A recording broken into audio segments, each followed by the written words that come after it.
Ça, c'est le Renault 4 E-Tech, c'est la nouvelle voiture électrique de Renault. C'est une version en gros SUV de la Renault 5 qu'on connaît et qu'on adore.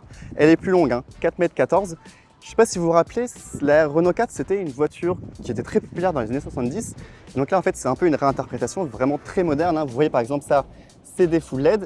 Le logo, il est illuminé. Vous avez aussi tout le tour de la calandre qui est illuminé. Et ça, dès le deuxième niveau de finition. Il y a des petits détails sympas, par exemple les fausses prises d'air, la vitre à l'arrière ou les trois petits traits de carrosserie qui rappellent vraiment ce qu'on avait avant. Ce qui est beaucoup plus moderne, par exemple aussi, c'est la planche de bord.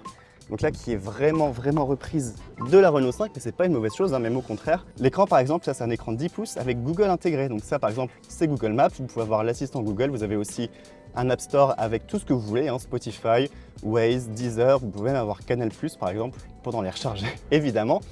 Le reste de la planche de bord, c'est vraiment comme la Renault 5, à part la sellerie qui est un petit peu différente.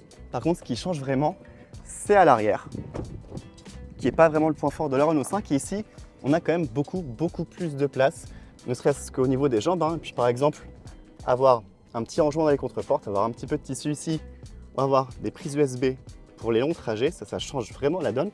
Ce qui change aussi la donne, c'est la taille du coffre, qui fait 353 litres et qui est aussi super pratique. Vous voyez, là vous avez un seuil de chargement qui est hyper bas, on peut s'asseoir carrément.